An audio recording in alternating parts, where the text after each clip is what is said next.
Bueno, hola, buenas noches a quienes vean este video. No es que sea como la mejor calidad o algo por el estilo, ni pretenda volverme un influencer o algo, sino que pues viendo que varios escribieron y que desean efectivamente escuchar algunas reflexiones sobre humanismo o precisamente sobre religiones, que podemos continuar luego sobre religiones, es precisamente por eso que decido hacer este corto video. Eh, Ayer precisamente colocaba un post donde mencionaba la importancia del humanismo en medio de la situación que estamos viviendo. Y decía que efectivamente no se trata de ver al otro como enemigo o ver al otro bajo una condición de peligro, que es efectivamente uno de los sentimientos de los cuales tenemos que alejarnos, conocido como la heterofobia, sino hasta qué punto yo me puedo convertir en peligroso para el otro. Entonces, una reflexión desde el humanismo nos invita efectivamente a decir cómo al otro yo lo puedo salvar. Yo no me debo cuidar del otro, yo debo cuidar al otro. Esta reflexión es importante hacerla porque hemos visto cómo muchas personas pretenden no solamente negar la situación que estamos viviendo, sino también que pretenden acaparar todo lo que pasa, todos los productos que puedan comprar al máximo en un supermercado. Y esto lo que hace es que desconozcamos efectivamente la realidad del otro. Una de las reflexiones que me ha tomado bastante tiempo es efectivamente dar una definición de humanismo. Es una de las palabras, digamos así, más polivalentes que hay, más amplias. Y tras varios años de dar clases de humanismo llegué a una conclusión muy sencilla. Imagínense la siguiente operación matemática. Humanismo es igual a la concepción que se tenga sobre el ser humano más las condiciones de posibilidad donde se pueda realizar sobre un yo-tú, no como dos palabras aisladas, sino como único fundamento de existencia. Y todo eso elevado a la utopía. Expliquémoslo de manera sencilla. El humanismo sin utopía no tendría sentido. ¿Qué quiere decir? Nosotros no nos podemos conformar solamente con pensar el mundo que nos rodea. Bregman, en un texto precioso que se llama Utopía para Realistas, dice: una de las características de la tecnocracia es que ha hecho que nosotros no podamos pensar un mundo más allá de lo que tenemos. Y esta afirmación me llamó profundamente la atención y la asocié efectivamente a dos metáforas que hay recurrentes en la filosofía. Yo sé que muchos de los que están quizás viendo este video en vivo han escuchado estas metáforas de la filosofía, donde en la caverna de Platón, una es la metáfora de la caverna de Platón y la otra la jaula de hierro de Max Weber. Arranquemos con la jaula de hierro de Max Weber. Max Weber sostiene que hay una jaula de hierro eh, en la cual nosotros nos encerramos. Y esa jaula de hierro es creer que nosotros no podemos pensar un mundo diferente al que nosotros tenemos. Eso es una jaula de hierro que veo muy común en las redes sociales. El hecho de creer que nosotros no podemos cambiar la realidad que tenemos, ¿cierto? Pero por otro lado está una metáfora de la filosofía preciosa que es la caverna de Platón. Cabe aclarar que la caverna de Platón no es una metáfora, llamémoslo así, epistemológica, como muchos han creído, de hecho es ética. El mito de la caverna de Platón dice que hay unos hombres amarrados y que uno de ellos se desamarra, están viendo solo sombras que pasan por la caverna, y uno de ellos se desamarra y sale y ve que efectivamente las sombras son sombras, que hay unos objetos reales. Pero lo bonito del mito viene acá, es que este hombre baja y ayuda a que los otros suban.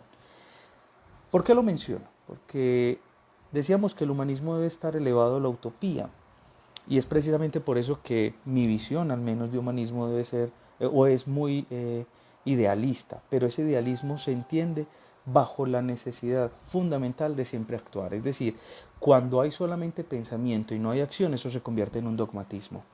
Toda condición humanista que esté dirigida efectivamente hacia el idealismo implica un acto, implica actuar para poder transformar. Y ahí está el mito de la caverna de Platón. Esto lo menciono de manera recurrente precisamente porque el humanismo siempre nos invita a pensar un poco más allá del mundo que tenemos. Hoy, frente a la zozobra que estamos viviendo, nos invita a pensar el mundo que nos rodea.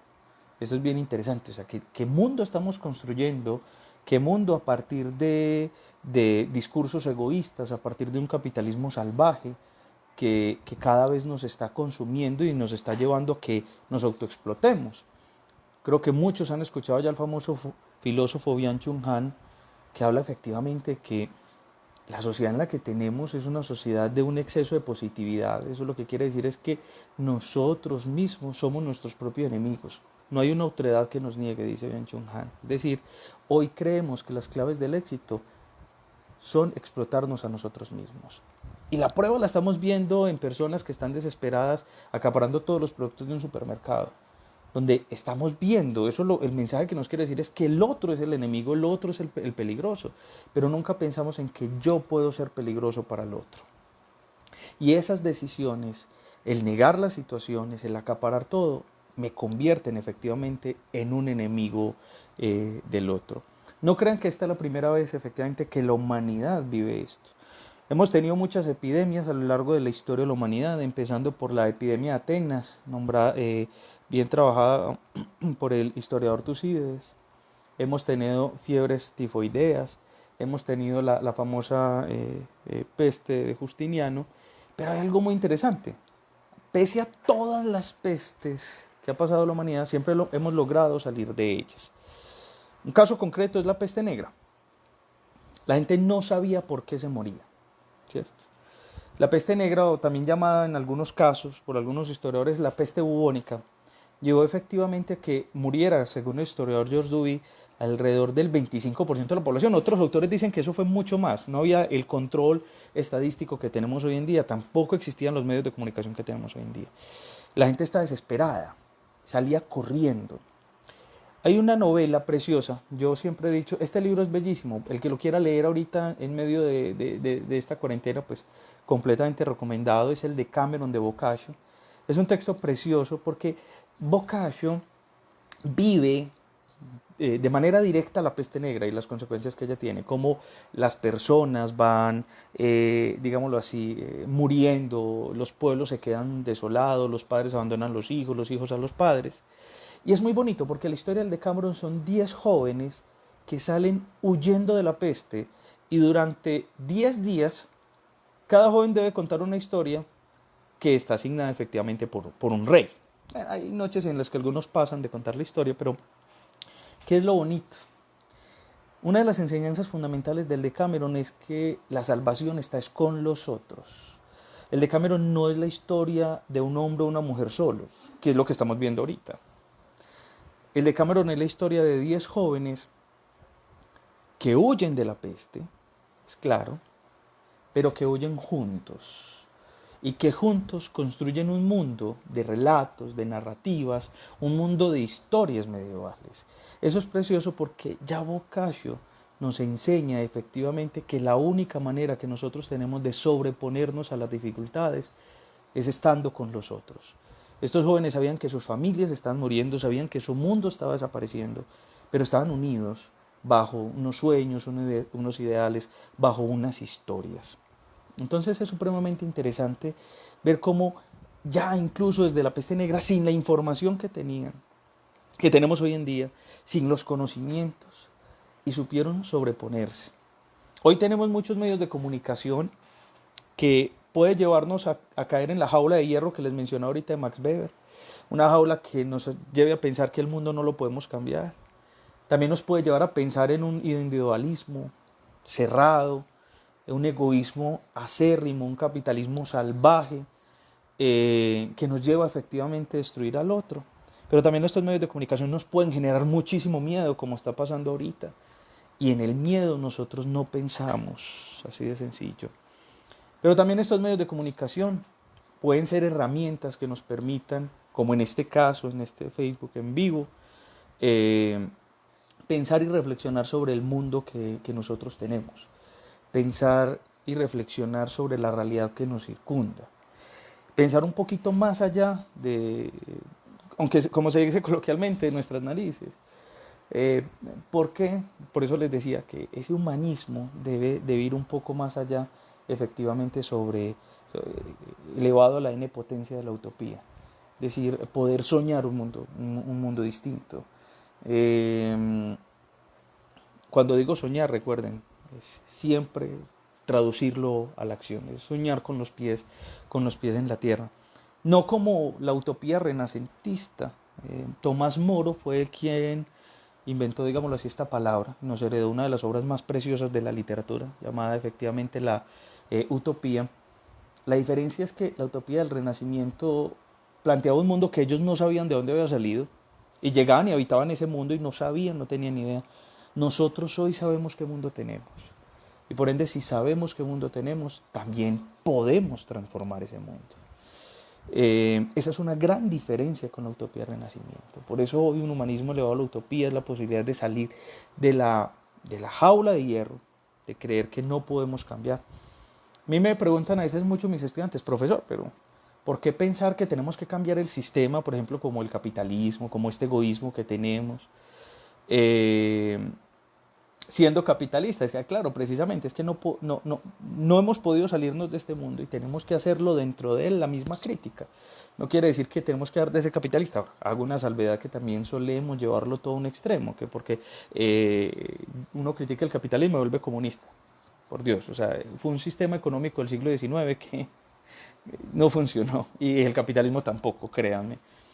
Pero creo también que la imaginación humana no es tan limitada para pensar que nosotros ya estancamos o llegamos al culmen de la historia. Podemos cambiar. ¿Cómo? Empecemos por nosotros mismos. Empecemos cambiando nuestro entorno, cambiando nuestra forma de pensar. Y esta pandemia es efectivamente una posibilidad que tenemos de reflexionar sobre cuál es mi papel respecto a los otros, cómo veo al otro. Hay un filósofo judío precioso, poco se lee en nuestro contexto, desafortunadamente. Se llama Martin Buber, tiene un texto bellísimo, se llama Yo y tú. ¿Y qué dice Martin Buber? Algo bellísimo. Dice, en el principio está la relación. ¿Qué quiere decir? No puede existir un mundo si no hay un tú. Es un tú el que me permite identificarme con un yo. Es un tú el que me permite ser un espejo y me permite volverme humano. Esto es bien interesante. Recordando efectivamente las palabras del filósofo Plinio, el ser humano es el único animal que necesita saber lo que debe ser. ¿Qué quiere decir? Que nosotros aprendemos a vivir, a estar con los otros. No destruyamos el otro. Aprovechemos al otro para salvarlo y salvarnos a nosotros, porque es la única manera que tenemos de habitar este mundo. Entonces, reitero que esta posibilidad de lo que estamos viviendo, esta cuarentena, sea para reflexionar también qué papel tenemos en el mundo, no solo con el otro también, sino con lo otro. ¿Qué quiere decir? El mundo que nosotros vivimos, el medio ambiente, que también lo estamos acabando. Tenemos que aprender también a relacionarnos. Y algo nos han enseñado los indígenas, y fui orgulloso profesor de las comunidades del Cauca, a quien aprecio con la profundidad de mi alma. Y lo que más aprendí de ellos, esa relación que tienen con la naturaleza, que nosotros desafortunadamente la hemos roto. Y la hemos roto porque hemos tenido una visión completamente cientificista de ella, que no es mala, sino que la hemos cosificado. Entonces, en vez de pensar en un árbol, en la posibilidad de un vínculo, decimos que él es la posibilidad de un negocio. Entonces, creo que desde una reflexión humanista, pensemos nuestro papel con los otros, pensemos nuestro papel con lo otro, y de esa manera, desde el pensamiento, créanme que empezamos a cambiar poco a poco la realidad que nos rodea. Ya para terminar, recomendadísimo el día en medio de esto, pues léanse por favor ese Decameron de Boccaccio. Reitero, nos enseña que siempre hay esperanza de un mundo mejor. Los filósofos del siglo XXI, Heidegger, Sartre, Merleau-Ponty, existencialistas, nos enseñaron algo interesante, que el ser humano es angustia, porque no sabemos qué va a pasar mañana, eso sí es cierto. No tenemos control de lo que pasará mañana. Nosotros siempre nos angustiamos. Y eso es parte de nuestra naturaleza. Mi perro Mateo y mi perrita Luna ya no sufren angustia. Mi perro no está pensando qué va a hacer mañana, ni cómo va a pagar servicios, ni qué sueños tiene. No tienen angustia. Vienen con toda su perreidad de perro, llamémoslo así, condicionado. Nosotros, por el contrario, somos proyectos abiertos, somos perfectibles. Por eso nos angustiamos. Y eso no es malo, es bueno. Porque la angustia y esto a veces se les olvida un poco a ellos, es que la angustia es la base para la esperanza, precisamente porque la angustia es el motor frente a la incertidumbre de que podemos salir. Entonces, no perdamos la esperanza de poder cambiar y transformarnos, de transformarnos en primer lugar nosotros y de cambiar el mundo que nos rodea. Recomendado entonces el de Cameron de Boccaccio. Mañana hasta ahora estaré haciendo otro Facebook Live, quizás sobre la felicidad. Ahorita he hecho varias conferencias sobre la felicidad y varios me han estado preguntando. Entonces, bueno, mañana hablemos un poquito de cuál es esa naturaleza de la felicidad que va asociada efectivamente con esta condición de humanismo que les he planteado. Eh, Porque la felicidad no es un sentimiento individual, pero no individualista, es singular, pero no egoísta. Y va asociado efectivamente a esta condición social bajo las cuales nosotros nos vinculamos con el otro. Bueno, espero que al menos algunas palabras lleven a pensar, a reflexionar. Recuerden que lo importante es cómo nos vinculamos y cuál es mi papel frente al otro, no del otro frente a mí, sino cómo estoy transformando mi propia vida para relacionarme con los demás. Pasen una feliz noche y ánimo, que siempre habrá esperanza.